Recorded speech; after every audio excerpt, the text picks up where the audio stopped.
और उनके साथ जो आज यहाँ देश विदेश से हमारे सभी सिद्धहस्त विद्वत जन ज्योतिषी का व्यक्तिगत शोध परक ज्ञान को साझा करने का एक खुला मंच मिलता है, जिसका संपूर्ण लाभ इस संस्था से जुड़े लोग भी उठाते हैं। इस कार्यक्रम से यहाँ के लोग भी उठाते हैं। इसमें बहुत सारा लाभ जब यहाँ पर कॉन्फ्रेंस होता है, और हमको तो पता है कि जब यहाँ फ्री कंसल्टेंसी चलता है तो जमशेदपुर के भी बहुत सारे लोग इसका बहुत ही लाभ यहाँ पर उस फ्री कॉन्फ्रेंस से उठाते हैं। और हम समझते हैं कि जिस प्रकार से शास्त्री जी इस ज्योतिष शास्त्र को वैज्ञानिक, आध्यात्मिक, तार्किक, तथ्यपरक इन सारे माध्यम से समाज को के बीच में इस ज्योतिष शास्त्र को स्थापित करने का काम इन्होंने किया है, इसके लिए हम उनको हृदय से धन्यवाद देते हैं, हृदय से उनके प्रति आभार प्रकट करते हैं, उनका हम अभिनंदन करते हैं। मैं आप सब लोग जानते हैं कि मुझे बिहार में लगभग 18 महीना कला संस्कृति के मंत्री के रूप में काम करने का अवसर मिला। मैं जब उस विभाग में था, कई बातें मेरे मन में आता था। ज्योतिष में कला भी जुड़ा हुआ है, संस्कृति से भी जुड़ा हुआ है, और मुझे लगता था कि इस शास्त्र को यदि बढ़ाया जाए, जिस पर मैं कई ऐसे कार्य करना प्रारंभ किया था, दुर्भाग्य से मुझे वह समय नहीं मिला। 18 महीने में 1 साल लगभग कोरोना काल में हम लोग रह गए, और दुर्भाग्य से हमारी सरकार चली गई, आप सब लोग जानते हैं, बिहार में, जिसके कारण मुझे उससे हम लोगों को मंत्री पद से हटना पड़ा। लेकिन मन में यह जरूर आता था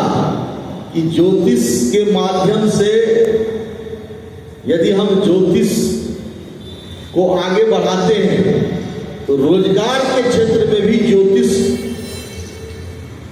शास्त्र का अहम भूमिका हो सकता है, यदि इसको बढ़ाया जाए। ज्योतिष को जब हम ठीक से देखते हैं, और जिस प्रकार से शास्त्री जी या आप सब लोग मिलकर के इसको समाज में जो इसकी भूमिका को बढ़ाने का काम कर रहे हैं, चाहे वह मेडिकल के क्षेत्र में भी। मैं 2-3 दिन पहले डॉक्टर के पास था, इसी तरह चर्चा हुई कि हम तो ऐसे ऐसे वो एक कार्यक्रम में हमको 19 तारीख को कह रहे थे आने के लिए। हमने कहा कि भाई 19 तारीख को हमें बहुत बड़ा कॉन्फ्रेंस में जाना है, तो बातचीत हो रही है। हमने उनसे कहा कि आप यदि चाहेंगे, हमारे शास्त्री जी इस पर बहुत शोध भी किए हैं, तो आप मेडिकल जो ट्रांजैक्शन है, जैसे आप चाहेंगे तो अपने मरीज को और डॉक्टर को, दोनों के कुंडली को यदि ठीक से मिला करके आप उसका इलाज करेंगे, तो हम समझते हैं कि आप का जो सफलता है उसका प्रतिशत बहुत है। वो माने, उन्होंने कहा कि ऐसा होता है, एक ही बीमारी में एक ही मरीज को हम लोग यदि एक ही दवा देते हैं, किसी को सूट करता है, किसी को नहीं करता, तो निश्चित रूप से इस पर प्रयास होना चाहिए। छात्र का जो हम समझते हैं एजुकेशन के क्षेत्र में भी ज्योतिष का बहुत भूमिका है। उसमें भी यदि आप उसको लेकर के चलें, तो जो छात्र को यदि आप सही दिशा से उस छात्र को उस कैरियर के हिसाब से उसको यदि आप उसकी पढ़ाई के लिए प्रेरित करेंगे, तो हम समझते हैं कि उसमें छात्र के सफलता में ज्यादा प्रतिशत उसको प्राप्त हो सकता है। और निश्चित रूप से ज्योतिष शास्त्र समाज को, एक अच्छे समाज के निर्माण में भी, जिस प्रकार से शास्त्री जी पूरे इनकी संस्था, इनका यह कॉन्फ्रेंस, जब ये 3 दिन यहाँ रह करके और कई महत्वपूर्ण विषय पर, देश विदेश के कई ऐसे विषय पर चर्चा आप लोग करेंगे, सब लोग अपने अनुभव को साझा करेंगे, और जब एक निर्णय लेते हैं और उस निर्णय के हिसाब से आप उसे समाज और व्यक्ति के बीच रखते हैं,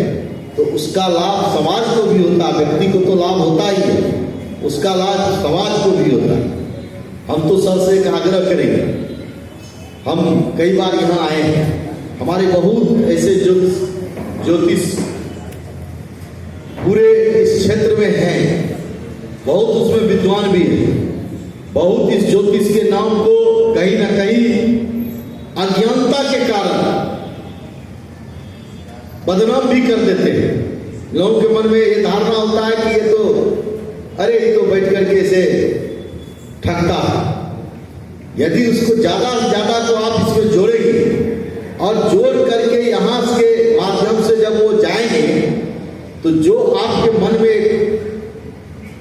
लक्ष्य आपने लिया है,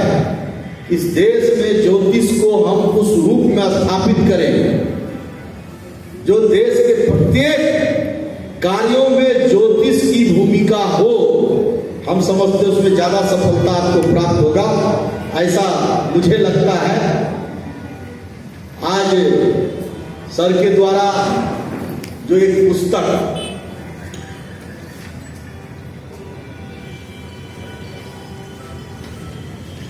का विमोचन हुआ है,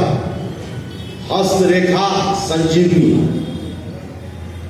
निश्चित रूप से शास्त्री जी ने अपने इस पुस्तक के माध्यम से ज्योतिष और हस्तरेखा विज्ञान में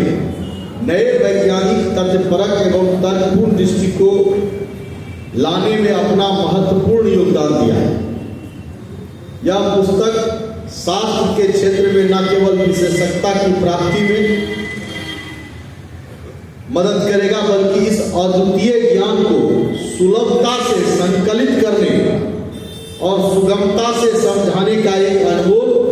साधन होगा। मैं डॉक्टर एस.के. शास्त्री जी को धन्यवाद देता हूं कि आपने इस क्षेत्र के लोगों को एक अनूठा उपहार